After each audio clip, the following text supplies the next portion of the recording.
नमस्कार सभी को। आप सभी का आपके अपने इस यूट्यूब चैनल पर हार्दिक स्वागत है। आज अपना एजुकेशन साइकोलॉजी का चैप्टर नंबर 24 हम आज आपके समक्ष प्रस्तुत करने जा रहे हैं।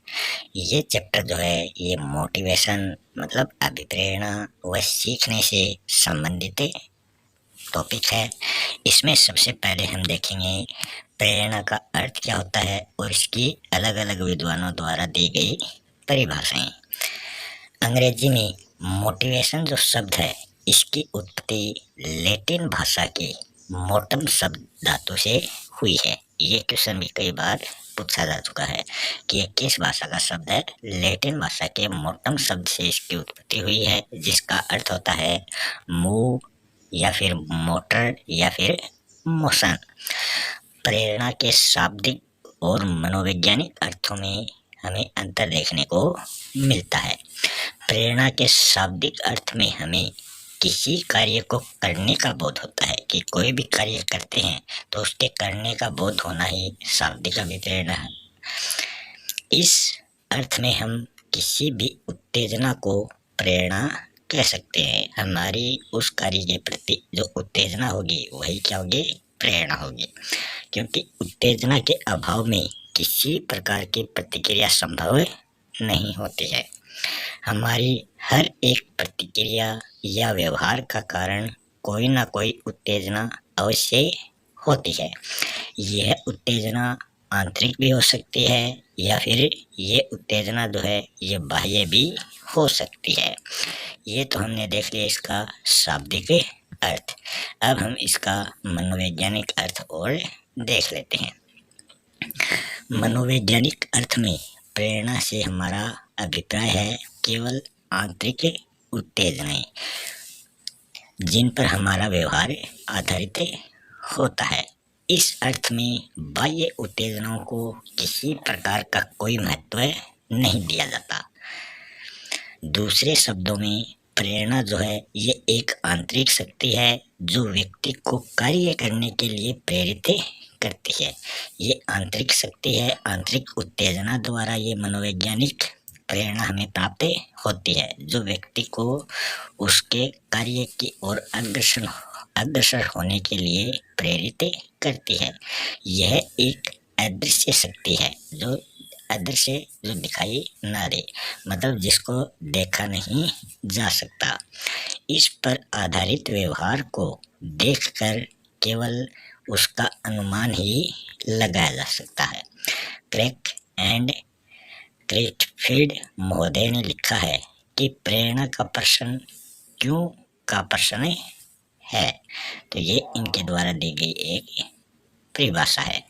हम खाना क्यों खाते हैं, प्रेम क्यों करते हैं, धन क्यों चाहते हैं, काम क्या करते हैं। तो ये प्रश्न पूछना ये आंतरिक प्रेरणा से संबंधित है। इस प्रकार के सभी प्रश्नों का जो संबंध होता है वो प्रेरणा या मोटिवेशन से हमें देखने को मिलता है। अब हम देखेंगे अलग अलग विद्वानों द्वारा दी गई प्रेरणा की परिभाषाएं। सबसे पहले गुड महोदय ने प्रेरणा के बारे में कहा है कि प्रेरणा जो है ये कार्य को शुरू करने, जारी रखने और नियमित करने की प्रक्रिया है। कि हम कोई भी कार्य शुरू करते हैं, उसको जारी रखते हैं और वो नियमित मतलब सदैव उस कार्य को करते रहते हैं, वही क्या है, प्रेरणा है। फिर ब्लेयर, जोन्स व सिम्पसन महोदय ने प्रेरणा का अर्थ स्पष्ट करते हुए परिभाषा दी है कि प्रेरणा एक प्रक्रिया है जिसमें सीखने वाले की आंतरिक शक्तियाँ या फिर आवश्यकताएं उसके वातावरण में विभिन्न लक्ष्यों या उद्देश्यों की ओर निर्देशित होती है। फिर अगली परिभाषा है एवरिल महोदय के अनुसार। एवरिल महोदय ने प्रेरणा का अर्थ बताया है सजीव प्रयास। प्रयास होता है कोशिश। यह कल्पना को क्रियाशील बनाती है।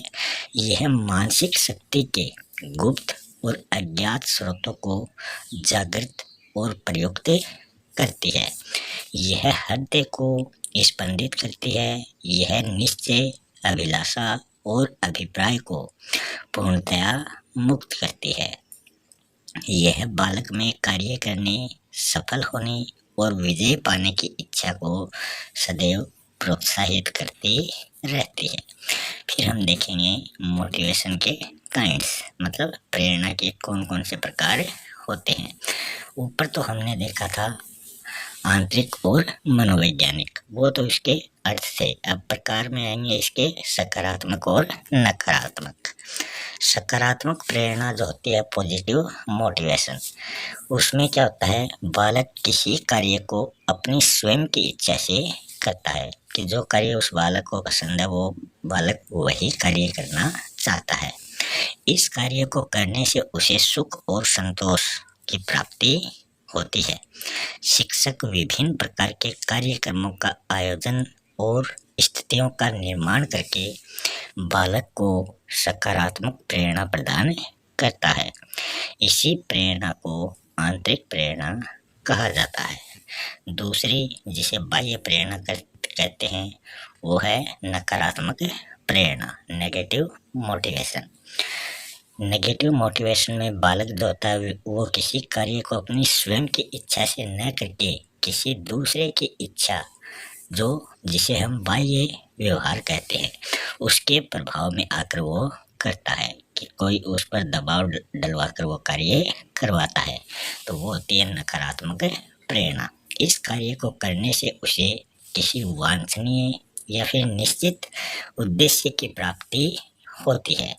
शिक्षक प्रशंसा, निंदा, पुरस्कार, प्रतिद्वंदिता आदि का प्रयोग करके बालक को नकारात्मक प्रेरणा प्रदान करता है, कि किसी को अगर पुरस्कार मिल जाता है तो उसके लिए सकारात्मक है, और जो किसी कार्य में भाग नहीं लेता उसके लिए वह नकारात्मक प्रेरणा बन जाती है। इस प्रेरणा को बाह्य प्रेरणा भी कहते हैं, क्योंकि जो पुरस्कार है वो बाहरी होता है, जो हमें दिखाई देता है। दिखाई देने वाली जो प्रेरणा है वो नकारात्मक होती है, और जो प्रेरणा दिखाई ना दे, केवल अनुभव की जा सकती है, महसूस की जा सकती है, वो होती है सकारात्मक प्रेरणा। बालकों को प्रेरित करने के लिए सकारात्मक या आंतरिक प्रेरणा का प्रयोग अधिक उत्तम समझा जाता है। इसका कारण यह है कि नकारात्मक या बाह्य प्रेरणा जो है, ये बालक के कार्य में अरुचि उत्पन्न करती है। फलस्वरूप वह कार्य को पूर्ण करने के लिए किसी अनुचित विधि का प्रयोग कर सकता है। पर यदि आंतरिक प्रेरणा प्रदान करके सफलता नहीं मिलती है उसे, तो वो बाह्य प्रेरणा का प्रयोग करने के बजाय कोई विकल्प उसके पास नहीं रहता है।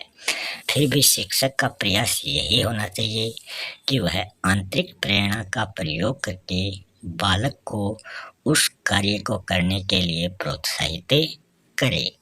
इसका कारण बताते हुए प्रेसी, रॉबिन्सन व होरेक्स महोदय ने लिखा है कि अधिगम विधि के रूप में बाह्य प्रेरणा आंतरिक प्रेरणा से निरंतर मानी जाती है। फिर हम देखेंगे प्रेरणा के सोर्स या स्रोत। प्रेरणा के मुख्य रूप से 4 स्रोत होते हैं। नीड्स मतलब आवश्यकता, चालक, उद्दीपन और प्रेरक। ये 4 स्रोत प्रेरणा के मुख्य रूप से माने जाते हैं। हम बारी बारी से इनकी चर्चा करेंगे। सबसे पहले देखें आवश्यकताएं या फिर नीड्स। प्रत्येक प्राणी की कुछ आधारभूत आवश्यकताएं, इन्हीं को जरूरतें भी कहा जाता है, जिनके अभाव में उसका अस्तित्व जो है वो असंभव होता है। तो जो प्राणी है उसमें आवश्यकताएं अवश्य होनी चाहिए, जैसे जल, वायु, भोजन, ये सभी क्या हैं, ये प्राणी की आवश्यकताएं हैं। इसके अभाव में व्यक्ति जीवित नहीं रह सकता। यदि उसकी कोई आवश्यकता पूरी नहीं होती है तो उसके शरीर में टेंशन मतलब तनाव और असंतुलन उत्पन्न हो जाता है, जिसके फलस्वरूप उसका क्रियाशील होना अनिवार्य हो जाता है। उदाहरण के रूप में हम इसको समझें, जब प्राणी को भूख लगती है तब उसमें तनाव उत्पन्न होता है, जिसके फलस्वरूप वह भोजन की खोज करने के लिए क्रियाशील हो जाता है। जब उसे भोजन मिल जाता है, तब उसकी क्रियाशीलता और उसके साथ ही उसके शारीरिक तनाव का अंत हो जाता है कि उसने जिस कार्य के लिए क्रिया की है, वो कार्य उसे पूर्ण हो जाता है, मतलब उसे उसमें लक्ष्य की प्राप्ति हो जाती है, तो उसमें शारीरिक तनाव का अंत हो जाएगा।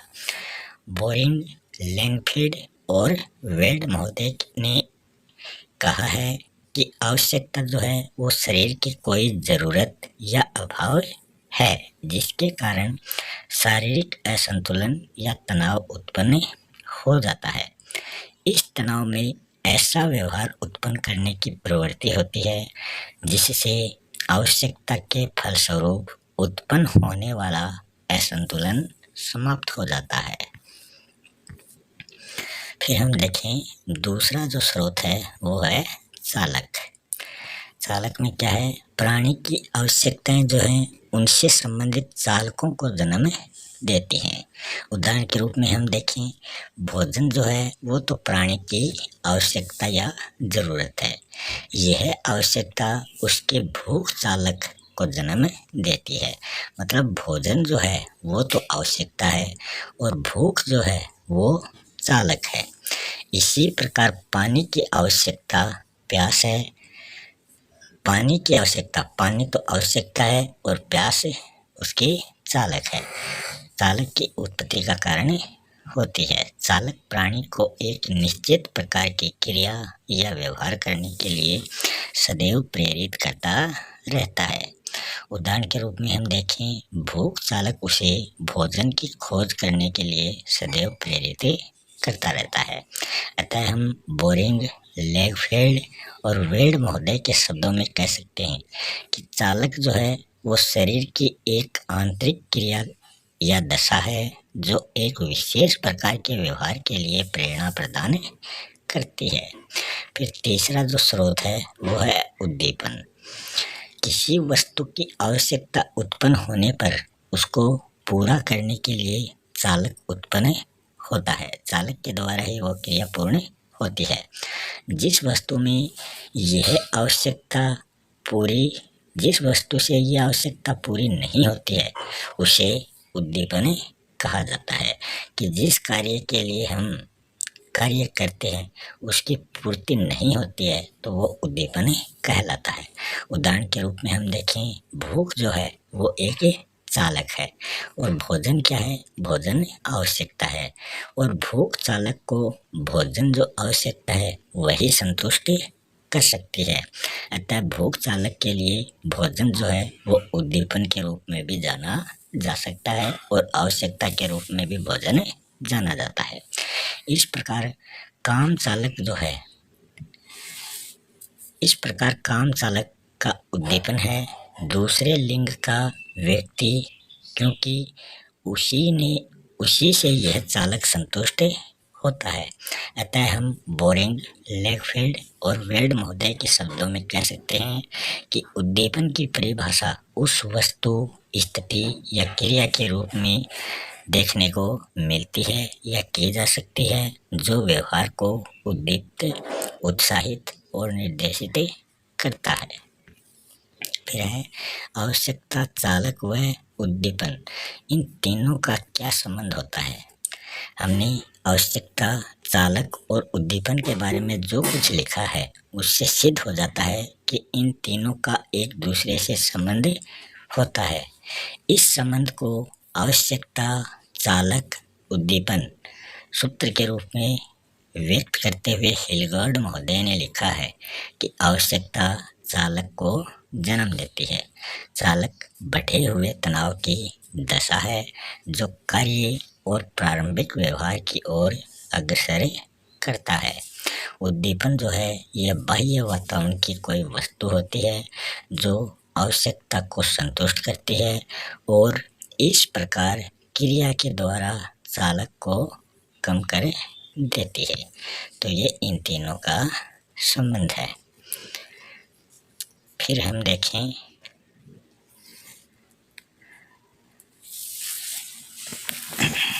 अगला जो स्रोत है वो है प्रेरक। प्रेरक अति व्यापक शब्द है।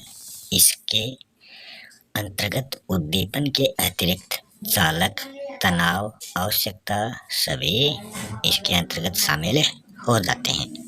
गेट्स व अन्य के अनुसार प्रेरकों के विभिन्न स्वरूप हैं, जो इनको विभिन्न नामों से पुकारा जाता है, जैसे आवश्यकताएं, इच्छाएं, तनाव, स्वाभाविक स्थितियां, निर्धारक प्रवृत्तियां और अभिवृत्तियां, रुचियां, स्थायी उद्दीपक और इसी प्रकार के अन्य नाम जो हैं वो इसके प्रेरक के माने जाते हैं।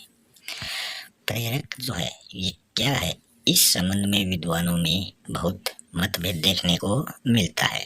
कुछ इनको जन्मजात मानते हैं या कुछ इनको अर्जित शक्तियां मानते हैं। कुछ इनको व्यक्ति की शारीरिक या फिर मनोवैज्ञानिक दशाएं इन प्रेरकों को मानते हैं और कुछ इन प्रेरकों को निश्चित दिशाओं में कार्य करने की कुछ प्रवृत्तियां मानते हैं। पर सभी विद्वान इस बात से सहमत हैं कि जो प्रेरक है वो व्यक्ति को विशेष प्रकार की क्रियाओं या व्यवहार करने के लिए उत्तेजित करते हैं। ब्लेयर जोन्स व सिम्पसन महोदय के अनुसार प्रेरक जो हैं ये हमारी आधारभूत आवश्यकताओं से उत्पन्न होने वाली वे शक्तियाँ मानी जाती हैं जो व्यवहार को दिशा और उद्देश्य प्रदान करती हैं। एलिस क्रो के द्वारा प्रेरकों की परिभाषा दी गई है कि प्रेरकों की ऐसी आंतरिक दशाएं या शक्तियाँ माना जा सकता है जो व्यक्ति को निश्चित लक्ष्यों की ओर सदैव प्रेरित करती रहती हैं। फिर गेट्स व अन्य महोदय ने प्रेरक की परिभाषा देते हुए कहा है कि प्रेरक प्राणी के भीतर की वे शारीरिक और मनोवैज्ञानिक दशाएं मानी जाती हैं जो उसे निश्चित विधियों के अनुसार सदैव कार्य करने के लिए प्रेरित करती रहती हैं। फिर है प्रेरकों का वर्गीकरण। प्रेरकों का वर्गीकरण अनेक विद्वानों द्वारा किया गया है। मैस्लो ने प्रेरकों को दो भागों में बांटा है, जन्मजात प्रेरक और अर्जित प्रेरक। थॉमसन महोदय ने भी प्रेरक को दो भागों में बांटा है, स्वाभाविक प्रेरक और कृत्रिम प्रेरक। गैरेट महोदय ने प्रेरकों को तीन भागों में बांटा है, जैविक प्रेरक, मनोवैज्ञानिक प्रेरक और सामाजिक प्रेरक। फिर हम देख लेते हैं जन्मजात प्रेरक क्या होता है। जन्मजात प्रेरक जो है ये व्यक्ति के जन्म से ही उसके अंतर्गत मौजूद रहता है। इसी को जैविक प्रेरक या फिर शारीरिक प्रेरक भी कहा जाता है। इसके अंतर्गत आते हैं भूख, प्यास, काम, निद्रा, विश्राम। ये सभी क्या हैं, जन्मजात प्रेरक माने जाते हैं। ये बच्चा सीखता नहीं है बल्कि उसमें जन्मजात से ही ये पाए जाते हैं। फिर है अर्जित प्रेरक जो सीखे जाते हैं। अर्जित प्रेरक अर्जित किए या फिर सीखे जाते हैं, जैसे रुचि, आदत, सामुदायिकता। ये सभी क्या हैं, अर्जित प्रेरक हैं। फिर है मनोवैज्ञानिक प्रेरक। मनोवैज्ञानिक प्रेरक प्रबल मनोवैज्ञानिक दशाओं के कारण उत्पन्न होते हैं। गैरेट ने इसके अंतर्गत संवेगों को प्रमुख स्थान दिया है। इसके अंतर्गत आते हैं क्रोध, भय, प्रेम, दुख, आनंद। ये सभी मनोवैज्ञानिक प्रेरक हैं। फिर आता है सामाजिक प्रेरक। सामाजिक प्रेरक जो हैं ये सामाजिक आदर्शों, स्थितियों, संबंधों आदि के कारण उत्पन्न होते हैं और व्यक्ति के व्यवहार पर बहुत अधिक प्रभाव डालते हैं। इसके अंतर्गत आते हैं आत्म सुरक्षा, आत्म प्रदर्शन, जिज्ञासा, रचनात्मकता। फिर है स्वाभाविक प्रेरक। स्वाभाविक प्रेरक जो हैं ये व्यक्ति के स्वभाव में ही पाए जाते हैं, जैसे कि खेल, अनुकरण, सुझाव, प्रतिष्ठा, सुख प्राप्ति। ये सभी स्वाभाविक प्रेरक हैं। कृत्रिम प्रेरक जो हैं ये स्वाभाविक प्रेरकों के पूरक के रूप में कार्य करते हैं और व्यक्ति के कार्य या व्यवहार को नियंत्रित और प्रोत्साहित करने का काम कृत्रिम प्रेरक करते हैं, जैसे दंड, प्रशंसा, पुरस्कार, सहयोग, व्यक्तिगत और सामूहिक कार्य की प्रेरणा, सभी जो हैं ये कृत्रिम प्रेरक के अंतर्गत आते हैं। फिर है सीखने में प्रेरणा का क्या स्थान होता है। क्लासमेयर व गुडविल महोदय ने लिखा है कि सीखने के लिए प्रेरणा का जो महत्व है वो निस्संदेह रूप से साधारणतः स्वीकार किया जाता है। यह उद्धरण इस विचार का समर्थन करता है कि सीखने की प्रक्रिया में प्रेरणा के महत्वपूर्ण स्थान के संबंध में मत विभिन्नता नहीं हो सकती। हम अपने इस कथन की पुष्टि में अग्र लिखित तथ्यों को लेखबद्ध कर सकते हैं। वो कौन कौन से तथ्य हैं? पहला है बाल व्यवहार में परिवर्तन। शिक्षक प्रशंसा, निंदा, पुरस्कार, भर्त्सना आदि कृत्रिम प्रेरकों का बुद्धिमानी से प्रयोग करके बालकों के व्यवहार को निर्देशित और परिवर्तित कर सकता है। दूसरा है चरित्र निर्माण में सहायता।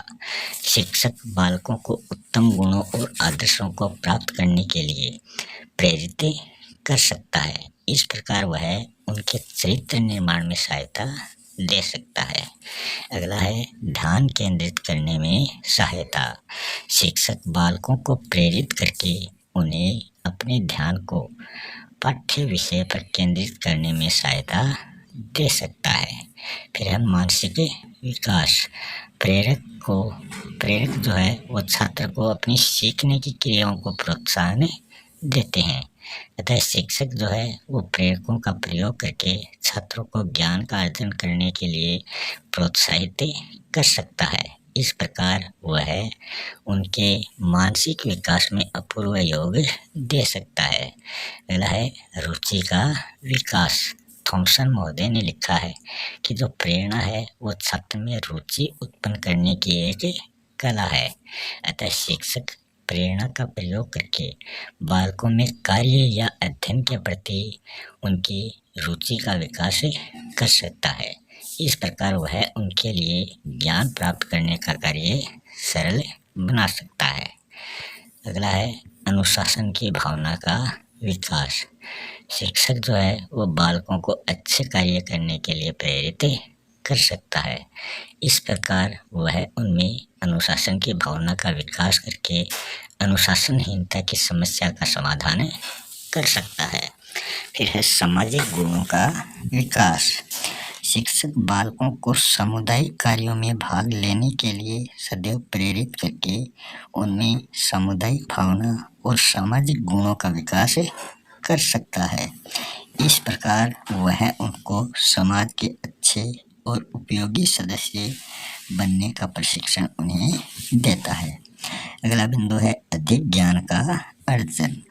क्रो महोदय के अनुसार शिक्षक जो है वो बालकों में प्रतियोगिता की भावना का विकास करके उन्हें अधिक ज्ञान का अर्जन करने के लिए प्रेरणा प्रदान कर सकता है। अगला बिंदु है तीव्र गति से ज्ञान का अर्जन। शिक्षक उत्तम शिक्षण विधियों का प्रयोग करके बालकों को तीव्र गति से ज्ञान का अर्जन करने के लिए प्रेरित कर सकता है। अगला है व्यक्तिगत विभिन्नताओं के अनुसार प्रगति। क्रो महोदय का मत है कि प्रेरक जो है ये व्यक्ति को उस क्रिया को चुनने में सहायता देते हैं जिसे करने में उसकी इच्छा होती है, कि हम जो भी कार्य हमें पसंद है उसका चुनाव करके हम वो कार्य करते हैं तो हमें उसमें सफलता अवश्य मिलती है। अतः शिक्षक उचित प्रेरकों का प्रयोग करके बालकों को अपनी इच्छानुसार कार्य या विषय का चुनाव करने में योग दे सकता है। इस प्रकार वह उनको अपनी व्यक्तिगत विभिन्नताओं के अनुसार प्रगति करने का अवसर दे सकता है। प्रेरणा शिक्षा प्रक्रिया का मुख्य आधार और सीखने का ऐसा शक्तिशाली साधन है जिसका प्रयोग करके शिक्षक बालकों को उनके साध्य तक पहुंचा सकता है एवं उनकी क्रियाओं को किसी भी दिशा में मोड़ सकता है और उनके व्यवहार में वांछनीय परिवर्तन कर सकता है। इसलिए कुप्पुस्वामी महोदय ने लिखा है कि हमारे विद्यालय में सीखने के लिए वास्तविक और स्थायी प्रेरकों को प्रदान किए जाने के प्रयास की आवश्यकता है। फिर है प्रेरणा की विधियाँ। मार्शल महोदय ने लिखा है कि प्रेरणा जो है वो ये निश्चय करती है कि लोग कितनी अच्छी तरीके से सीख सकते हैं और कितने समय तक वो सीखते रहते हैं। यही इनकी विधियों में हमें देखने को मिलेगा।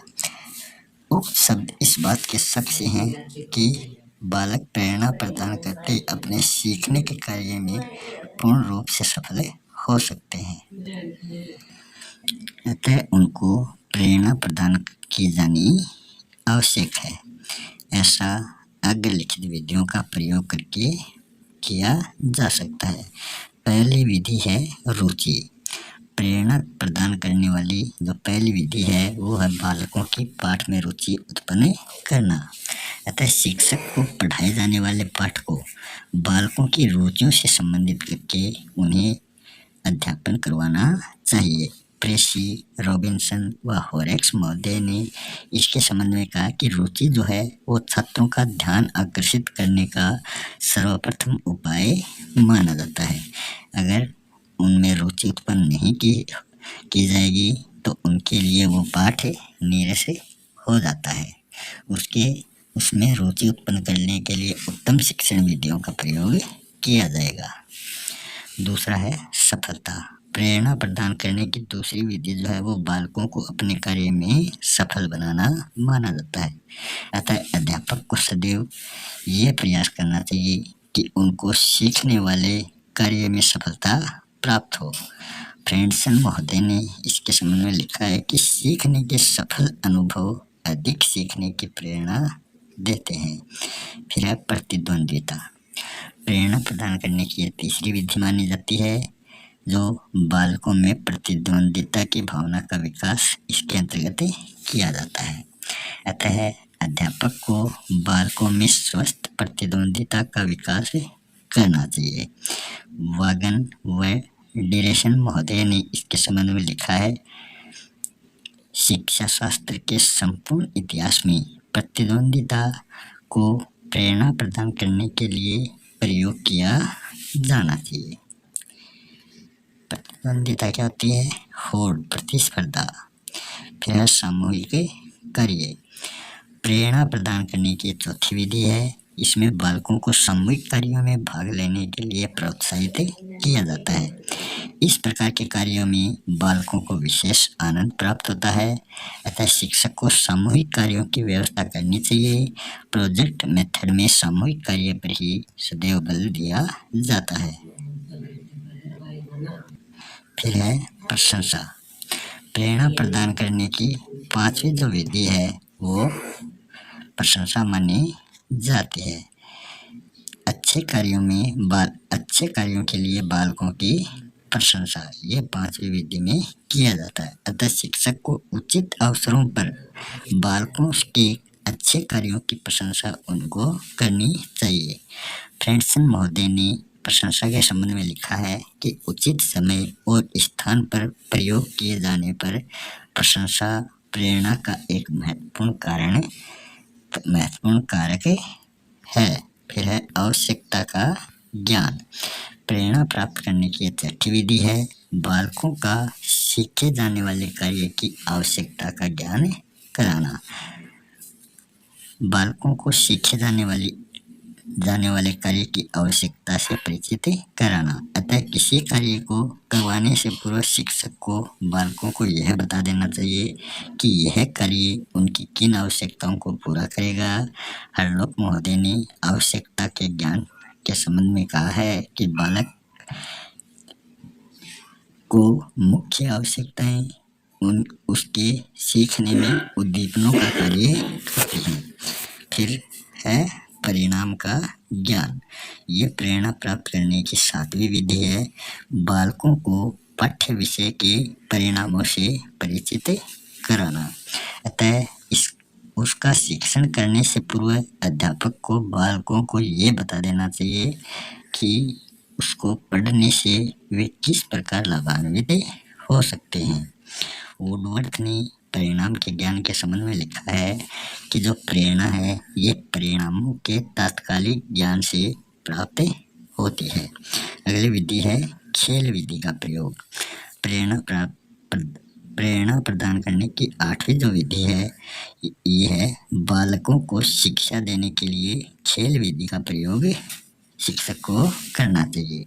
अतः शिक्षक का खेल विधि का प्रयोग करके बालकों को शिक्षा देनी चाहिए। यह विधि छोटे बच्चों के लिए विशेष रूप से उपयोगी होती है। उन्हें खेल के माध्यम से शिक्षा प्रदान की जाती है। अगली विधि है सामाजिक कार्यों में भाग लेना। यह प्रेरणा प्रदान करने की 9वीं विधि है। इसमें क्या होता है, बालकों को सामाजिक कार्यों में भाग लेने का अवसर दिया जाता है। ये अवसर उनको आत्मसम्मान और सामाजिक प्रतिष्ठा प्राप्त करने में सहायता देते हैं। फलस्वरूप वे अपने कार्य को अधिक उत्साह से पूर्ण करते हैं। अतः शिक्षक को बालकों को अधिक से अधिक सामाजिक कार्यों में भाग लेने के अवसर प्रदान करने चाहिए। इसके संबंध में फ्रेंडसन महोदय ने लिखा है कि बालकों और वयस्कों को प्रेरणा देने की साधारणतया सबसे प्रभावशाली विधि है उनको उन अर्थपूर्ण सामाजिक कार्यक्रमों में रचनात्मक कार्य करने के अवसर देना, जिनको व्यक्ति और समाज दोनों महत्वपूर्ण समझते हैं।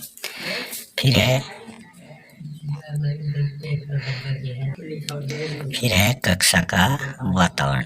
प्रेरणा प्रदान करने की अंतिम महत्वपूर्ण जो विधि है उसके अंतर्गत कक्षा के वातावरण को शिक्षण के अनुकूल बनाया जाता है। इतिहास का सफल शिक्षण इतिहास कक्ष में ही हो सकता है, न कि विज्ञान कक्ष में। अतः शिक्षक को कक्षा का वातावरण अपने शिक्षण के विषय के अनुकूल बनाना चाहिए।